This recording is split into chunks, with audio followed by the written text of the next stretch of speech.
Welcome. You've joined us for a deep dive into something truly powerful, your imagination, specifically how it acts as, well, the fifth key in unlocking riches. That's right. We've really gone deep into materials that show how imagination isn't just, daydreaming. It's framed as the fundamental workshop of your mind. Exactly. The place where every plan, every ambition is first kind of constructed.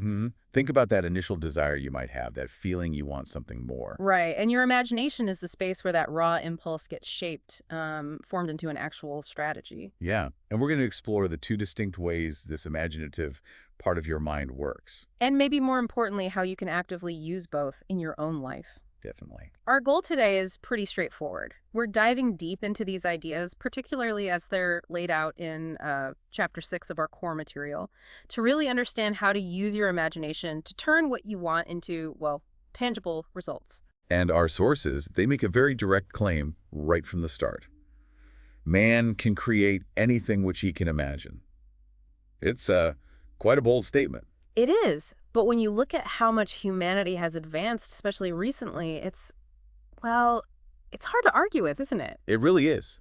The text points out that the world around us is changing faster than ever, and that constant change itself kind of sparks our imagination. Absolutely. Just consider the incredible progress we've seen. I mean, even just in our lifetimes. The examples provided really make you think, don't they? Conquering the air, using what they called ether for instant global communication. Yeah, like radio waves or internet now, I suppose. Right. And even figuring out what the sun is made of from millions of miles away. These were all just ideas in someone's mind at one point. It really drives home the point that our own brain is this amazing receiver and transmitter of thoughts. And maybe we're only just beginning to understand how to consciously tap into that. That's a key thought. And the advancements in travel speed, the text mentions the possibility of breakfast in New York and lunch in San Francisco. Which sounded futuristic then, but it's pretty much our reality now with planes. Exactly. And what's fascinating here is the idea that the biggest limits we face might not be out there in the world, but within our own minds, and how much we actually develop and use our imagination. So we're sort of portrayed as being in a very elementary stage of using this incredible mental capacity. Seems that way.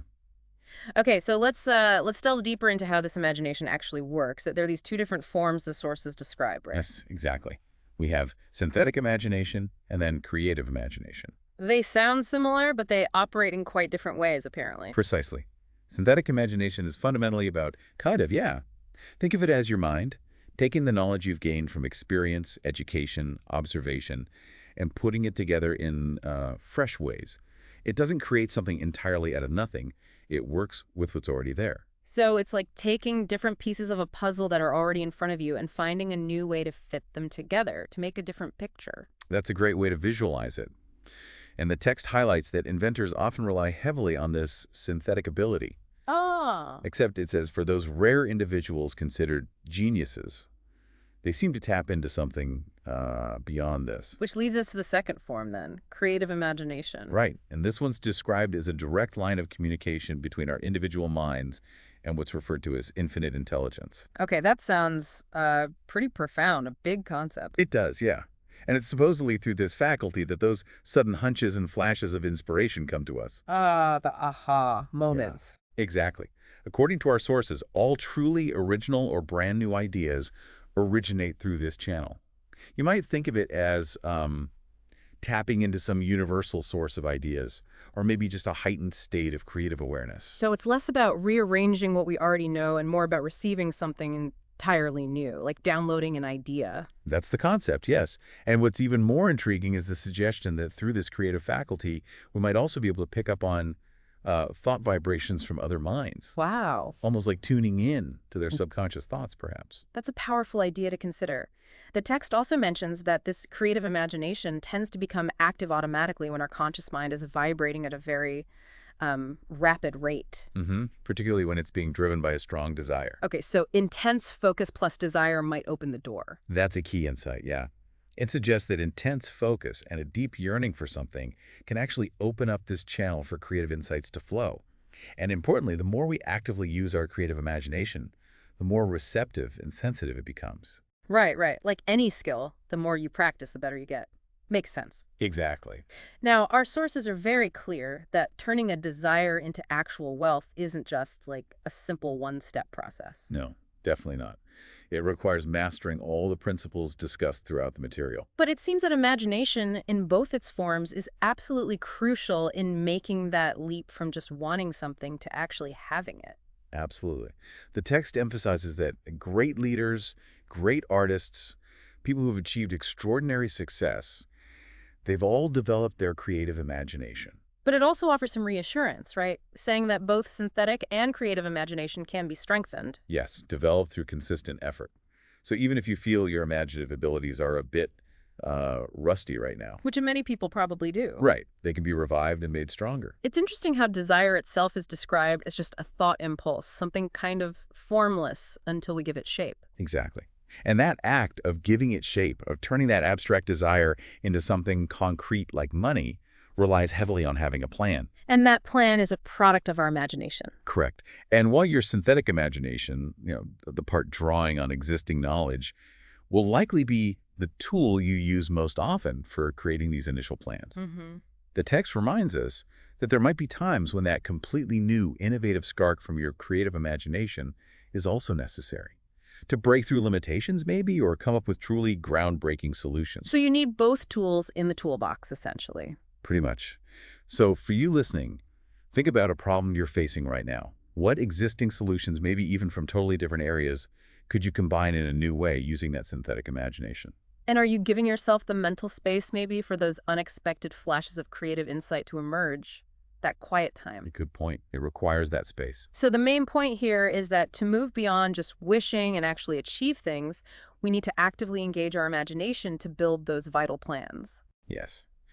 And the text really emphasizes the next crucial step, taking those plans and putting them down in writing. Ah, the physical act. Why is that so important? Well, the act of writing down your specific desire and the detailed plan for achieving it is presented as the very first tangible step in transforming a thought into a physical reality. Okay, so it makes it real somehow, takes it out of just your head. Exactly. It's about taking something purely mental and giving it a concrete form. And this connects to a really fundamental idea in our sources, that everything material, like everything we see and touch, it all originated from an intangible form of energy, and desire, being a thought impulse, is also a form of energy. Right. And what's fascinating here is the connection to the natural world. When we use our desire to pursue wealth, we're essentially tapping into the same fundamental stuff that nature used to create the entire universe. Wow, that's a big thought.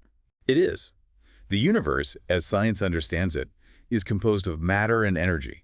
We're aiming to align ourselves with nature's methods, using these fundamental, unchanging laws to convert desire into its financial equivalent. And the text makes a powerful statement here, that the secret to accumulating fortune isn't really a secret at all. Yeah, it says nature kind of advertises it everywhere in the earth. The stars, plants growing, life itself. It uses the analogy of a tiny cell developing into a complex human being, right? Yes, exactly.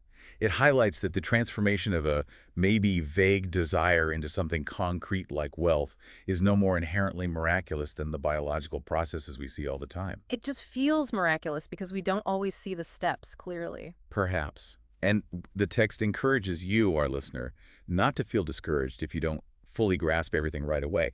It's complex stuff. Right, it takes time to sink in. Yes, and deeper understanding comes from revisiting the material. In fact, it specifically recommends reading the book at least 3 times. 3 times. Okay. To allow these ideas to really take hold and for your comprehension to expand, Got it. Which leads us to how this power of imagination works in practice. Our sources provide some really compelling real-world examples, starting with that very intriguing story of the enchanted kettle. Ah, yes. This is the story of an elderly country doctor and a young drugstore clerk. Right, and it involves a specific formula and an old-fashioned kettle for just $500, which was apparently the clerk's entire life savings. Wow. He bought this seemingly ordinary setup and a little piece of paper with a secret formula. And the text emphasizes that what the young man truly purchased wasn't just the physical items, but an idea. An intangible thing. Exactly. The real transformation began when the new owner, Asa Candler, added his own crucial ingredient to that secret message. So the question posed is, what do you think that missing element was? The thing that made that kettle, metaphorically overflow with gold? And the answer, as the story unfolds, is imagination. Right. Asa Candler, through his incredibly imaginative application of this initial idea, transformed it into the global phenomenon we all know as Coca-Cola. The scale of its impact is just staggering when you read about it, isn't it? Absolutely. The story details how this single idea generated immense wealth for distributors worldwide, created countless jobs, sugar production, glass manufacturing, advertising. Clerks, stenographers, copywriters, artists, the list goes on. It even touches on the cultural significance, the romantic associations, and the author's own personal story of meeting his wife over a Coke. That's almost unbelievable, really, that this massive empire of wealth and influence all started with one simple idea, nurtured and amplified by the power of imagination. And the text directly connects this success to the 13 steps to riches it outlines, seeing them as the very channels through which Coca-Cola's influence spread. It's a powerful reminder for you listening. Any sound idea you might have holds that potential for similarly widespread impact if you apply imagination. And the core message here is so potent. Thoughts are things. This story is just such a vivid illustration of how an intangible idea, fueled by imaginative thinking and decisive action, can manifest into a very tangible and powerful force in the world, impacting economies, cultures, everything. It really drives it home. Then our sources present another really compelling example, the story of Dr. Frank W. Gonzalez. Ah, yes, the college founder. Right, and his profound desire to establish a new kind of college one, where students would learn through practical experience by learning by doing. A great concept. Yeah. But he needed $1 million to make it real, which was just an enormous sum back then. Absolutely huge. And for nearly 2 years, Dr. Gonzalez was completely consumed by this vision, this intense desire. But as he apparently came to realize himself, he'd been mainly just thinking about it. He hadn't yet taken concrete action. He hit a wall mentally. Seems like it. And he recognized a crucial truth, that the only real limitations we face are often the ones we impose on ourselves, and the vital importance of having a crystal clear purpose backed by a burning, unwavering desire. Then came that pivotal moment, right? That Saturday afternoon where he just made a firm, resolute decision. Yes, I will get that $1 million within a week. He didn't have a specific plan yet, but the very act of making that definite commitment brought this incredible sense of certainty. Like something shifted internally. Exactly. And the events that followed are quite extraordinary. He announced a sermon titled, "What I Would Do If I Had $1 Million." Bold move. Very. And he then realized he had actually been mentally preparing that sermon for the past 2 years through his intense focus. He went to bed that night feeling deeply confident. Then the next morning, in an unexpected twist, he forgot his notes. Yeah, forgot his written sermon notes. But instead of panicking, apparently his subconscious mind took over. Wow. And he delivered this passionate, compelling articulation of his dream for this innovative educational institution. And as the story goes, after the sermon, a man named Philip D. Armour approached him Right there and then. and spontaneously offered him the $1 million he needed, which led directly to the founding of the Armour Institute of Technology. It's incredible. This remarkable outcome materialized within just 36 hours of that firm decision and the crystallization of his mental plan. It's such a powerful illustration of that idea. God seems to throw himself on the side of the man who knows exactly what he wants. And is determined to get it. It wasn't just passive wishing. It was focused desire, decisive action, and unwavering belief all coming together. And the text draws a direct parallel between Asa Candler and Dr. Gonzalez, doesn't it? Yes, highlighting their shared understanding that ideas, when combined with clear purpose and well-defined plans, can indeed be transformed into financial success. It also directly challenges that common belief that just working hard and being honest is enough for great wealth. Right. It emphasizes that significant fortunes often arise from specific demands based on clearly understood principles, not just hard work alone. Okay, so moving forward, our sources delve into the fundamental nature of ideas within the business world. An idea is defined here as, what? A thought impulse that ignites action through imagination. Pretty much, yeah. And as experienced salespeople know very well, ideas themselves can often be sold even when a tangible product cannot. That little story about the publisher changing the book title Oh, right. and sales just exploding, it brilliantly illustrates the immense power of a simple, well-conceived idea and the imaginative thinking behind it. It really highlights the fact that there's no fixed price tag on a truly valuable idea.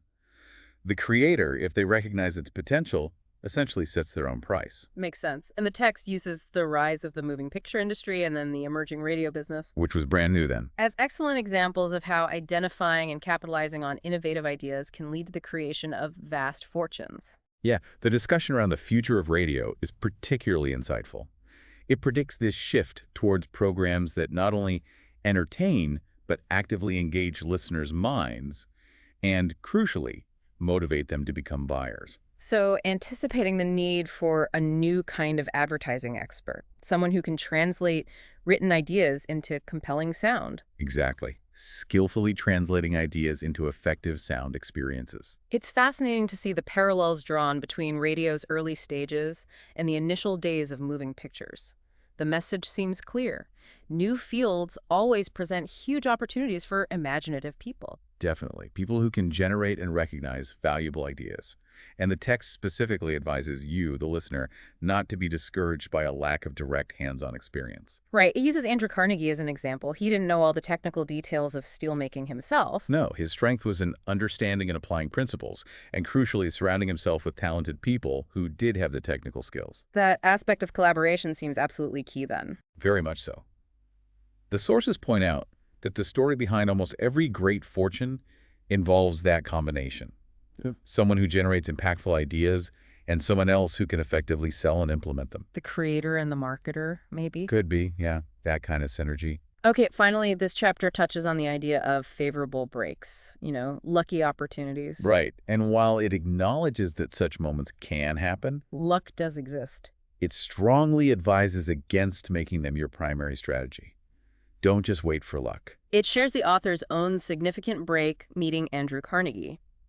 That encounter sparked the initial idea for his decades of research. But, and this is the crucial point emphasized, that break itself was merely the starting point. It wasn't the end game. Right. It took, 25 years? 25 years of unwavering determination, clear purpose, burning desire, and relentless, persistent effort to turn that initial idea into a whole philosophy of success and the tangible fortunes that came from applying it. It really underscores that idea that while an opportunity might pop up unexpectedly, it's the sustained effort and unwavering commitment that actually bring it to fruition. You have to do something with the break. Absolutely. The text beautifully illustrates how an idea, initially needing careful nurturing, can eventually develop its own powerful momentum, driving its creator towards their goals. Like it takes on a life of its own. It seems that way. And the chapter concludes with a really profound thought. Ideas, even though they're intangible, possess immense power, often outliving their creators and continuing to shape the world. It uses Christianity as an example, originating from the ideas of Christ. Exactly, showing that enduring impact. And then the chapter ends with that very direct, very impactful statement. Ah, yes. Success requires no explanations. Failure permits no alibis. Pretty blunt. It certainly is. Okay, so as we conclude this deep dive into the incredible power of your imagination, let's quickly recap the key insights for you, our listener. We've explored how your imagination serves as that essential workshop for creating any plan. We differentiated between synthetic imagination, rearranging existing ideas, and creative imagination, that sort of direct connection to new insights. Right. We examine how raw desire needs that spark of imagination to transform into something real.